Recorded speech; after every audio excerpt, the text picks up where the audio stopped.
모발의 기능에 대해서 알아보도록 하겠습니다. 우리 지난 시간에 배웠던 충무김밥, 김밥 차이 아시겠죠? 네, 그래서 수질이 있느냐에 따라서, 단무지가 있느냐에 따라서 연모와 경모로 나눴었죠. 그래서 모발은 보통 이제 솜털 형태로 있고요. 그리고 또한 이제 경모 형태의 이런 모발 형태로 이루어져 있습니다.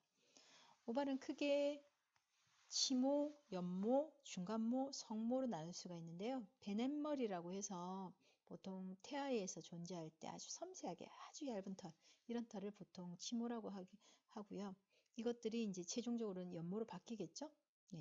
다음 연모, 솜털 같은 우리 몸에 보통 이제 팔이나 이런 팔 쪽에 있는 이런 솜털 같은 경우 연모라고 얘기를 하고요.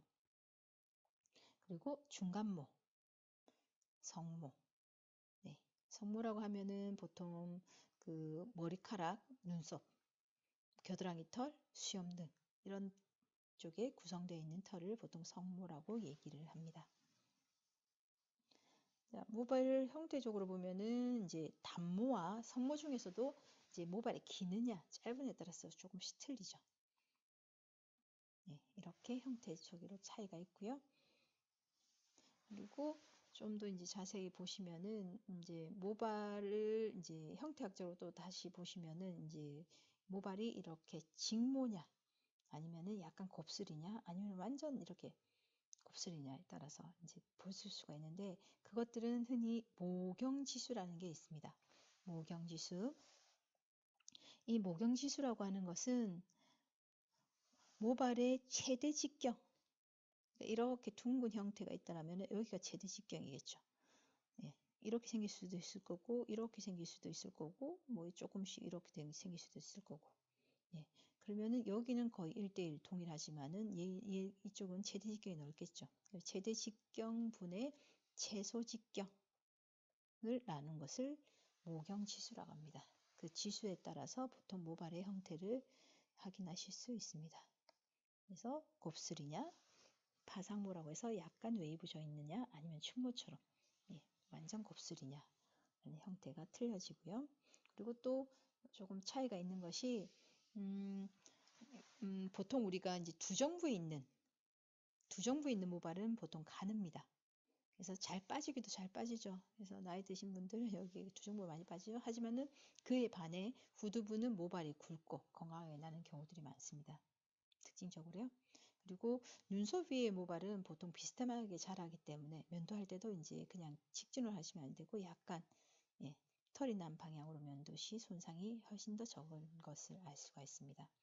그리고 남성보다는 여성이 훨씬 더 모발이 빨리 자라죠. 네. 자, 모발은 이제 화학적으로 보면 어떻습니까? 케라틴 단백질 배우셨죠? 그래서 케라틴 단백질이 거의 80에서 90%고요. 케라틴 단백질에 응집되어 있는 그 부분에 지질, 그리고 멜라닌 색소가 한 3% 미만 들어있고요. 그다음 미량 원소들, 수분들 들어있죠. 이 미량 원소에는 여러분들이 지난 시간에 배웠던 모발 미네랄 검사를 통해서 알 수 있는 이런 성분들이 다 나올 수 있다는 겁니다. 자, 모발은 물리적 성질도 가지고 있죠. 그래서 한번 모발을 우리 보통 머리카락 싸움 해보셨죠? 머리카락 싸움 한번 해볼까요? 머리카락 싸움은 해보시면 아시겠지만 머리는 약간 이렇게 늘어나는 형태를 가지죠. 그리고 또 흡수 능력도 아주 좋습니다. 그래서 머리가 바로 마르지 않은 상태에서도 촉촉하게 이렇게 돼 있는 형태들 유지하고 있었죠. 또한 모발은 팽윤성을 가지고 있습니다. 늘어난다는 거죠. 그래서 이 pH에 대해서는 다른 영상을 통해서 한번 보실 거고요. 이 pH는 여러 가지 이제 부분에서 중요하기 때문에 한번 꼭 영상 참조하셔서 숙지하시면 좋을 듯 합니다. 케라틴 단백질. 모발은 케라틴 단백질로 이루어져 있죠. 아우, 복잡하죠. 하지만은 이제 자세히 보시면 이 단백질 형태가, 보통 단백질의 최소 단위가 아미노산이라고 얘기를 하죠. 이 아미노산의 결합물들, 이 결합물들이 펩티드 결합이라고 해서 돼 있고요. 그 다음 이것들이 50개 이상 결합됐을 때 폴리펩티드, 이런 여러 가지 결합들의 형태로 해서 이루어진 게 단백질 결합이라고 이해하시면 됩니다. 그리고 관심 있으신 분들은 이제 아미노산의 정리에 대해서도 한번 숙지를 해보시면 좋으시겠죠. 존재하는 결합들 보시면은 펩티드 결합, 시스틴 결합, 염 결합, 수소 결합 등이 있습니다. 특히 이 모발은 기본적으로 주세 결합이라는 것을 가지고 있기 때문에 결합력이 아주 뛰어납니다. 자, 그러면은 주세 결합은 뭘까요? 한번 고민해 보시기 바랍니다. 자, 펩티드 결합. 자, 벌써 이해하셨나요? 아까 주세 결합이 뭐라고요? 폴리펩티드 결합이라고 얘기했죠. 자, 이런 형태로 생긴 것을 보통 폴리펩티드 결합이라고 얘기해서 이렇게 되어 있는 결합들, 세로 결합들, 가로 결합들 이렇게 뭉쳐져 있는 결합들로 이루어져 있습니다.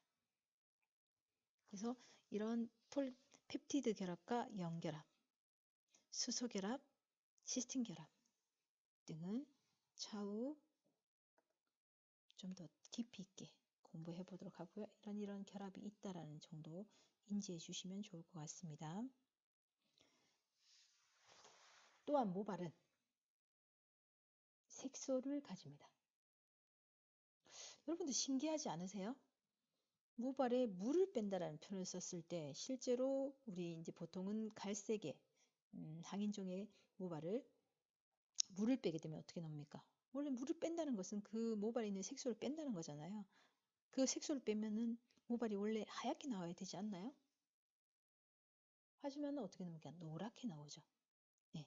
그래서 기본적으로 모발에는